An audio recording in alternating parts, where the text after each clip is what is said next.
5 times.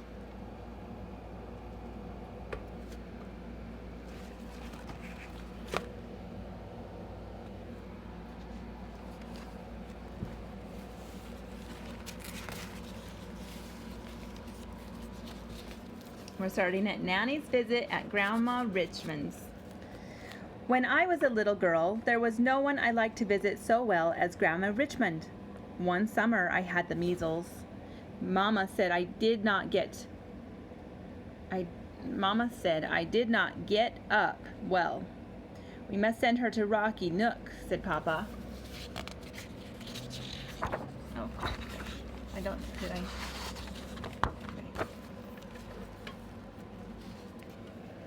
Rocky Nook was the place where Grandma Richmond lived. The moment Papa said that, I began to feel better. We went in a big stagecoach with 4 horses. When I got out of the stagecoach, Mark Antony came and rubbed against me. Mark Antony was Grandma's big tiger cat. He had great double paws. He used to sit at the table and eat with me and with Grandma and me. He sat in a high chair and ate from a pretty china plate. Grandma always cut his beefsteak into small bits for him. Then he took his fork with his right paw and ate very carefully and slowly. He was the only cat I ever saw who knew how to eat with a fork. Grandma had an Alderney cow. When Joe milked, I always carried my silver cup to the barn and he milked it full. Sometimes the froth ran over the edge of the cup. I wanted to learn to milk, and Joe said he would teach me. But such work as I made of it. I milked into Joe's face. I milked all over my white aprons. I milked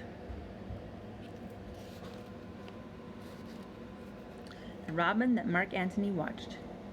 I milked on the ground. I could not hit the pail. Do you think Grandma scolded me because I soiled my aprons? Grandma Richmond never scolded. She said she did not care how much I soiled my clothes if I only grew well and strong.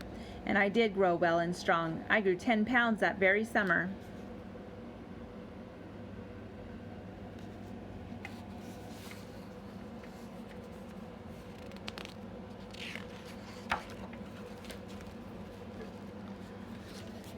One day a queer thing happened. Grandma lived in a stone house. The front door opened on the beautiful green lawn. There was a side door which opened into a yard. At the side door was a porch. Grandma was sitting in the porch shelling peas. Tito and his monkey.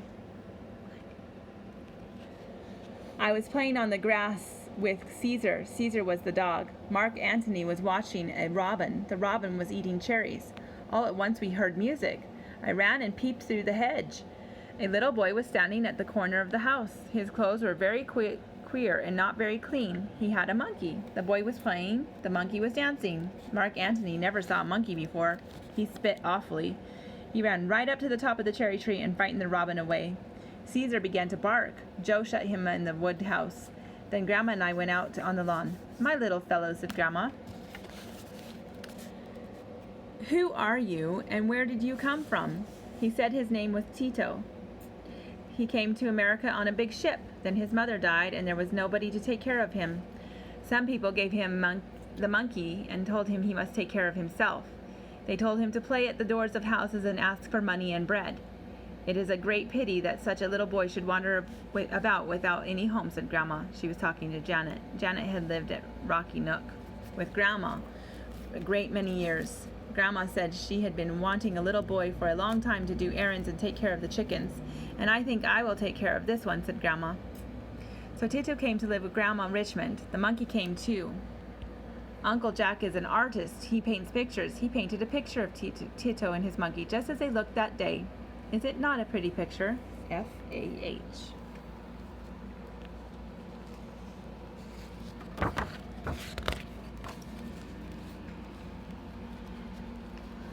Among the Samoids?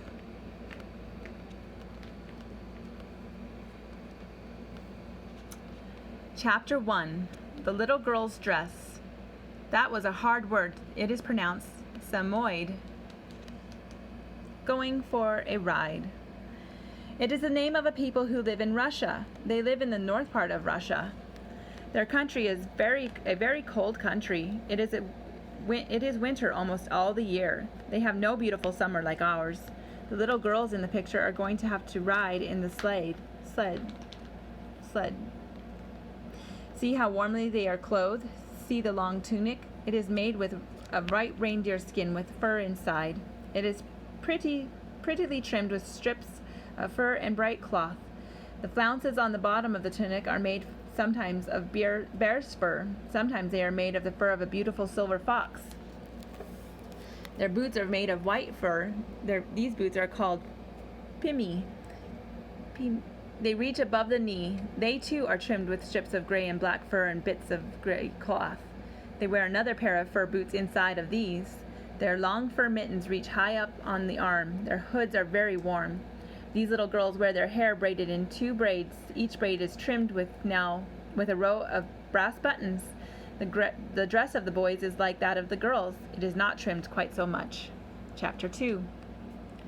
The tents. Do you see the tents in the picture?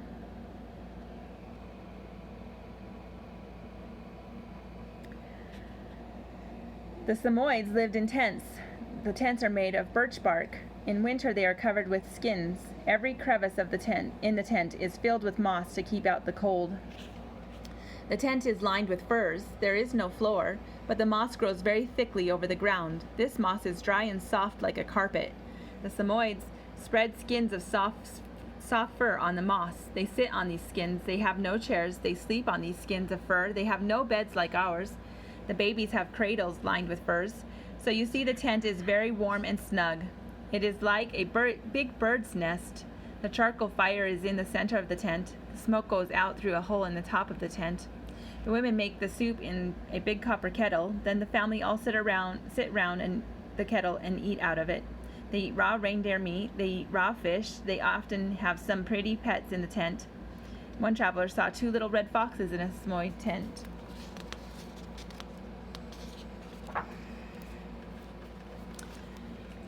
The dog was taking care of them. They always have dogs. The dogs help take care of the reindeer. Chapter 3. The Reindeer.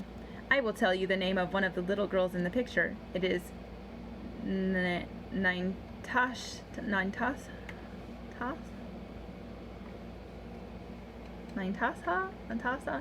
It is a queer name, is it not? Nantasa has a little snow-white reindeer for a pet. He follows her about and begs for a bit of black bread. Black bread is the kind of bread everybody eats in Russia. You would not like it, but Nantasa likes it, and her pet reindeer likes it. There are reindeer in the picture. See their big branching horns? There are 3 of them fastened to the sleigh. And her little friend will ride very fast. The pet reindeer will follow behind. They have only 1 rein to drive with, but they will carry a very long pole to guide the reindeer. Nintash's father has a herd of 3,000 reindeer. I suppose you wonder where he keeps them in the winter. Cows and horses must have a barn to stay in, but reindeer do not need any barn. The cold does not hurt them. They like it, so they live out of doors all the time. They do not eat hay nor grain. They eat the white moss that grows all over the ground. In the winter, the moss is covered with snow. The reindeer digs away the snow himself to get at the moss. If the snow is very deep, he digs under it. He digs along under the snow until you cannot see him.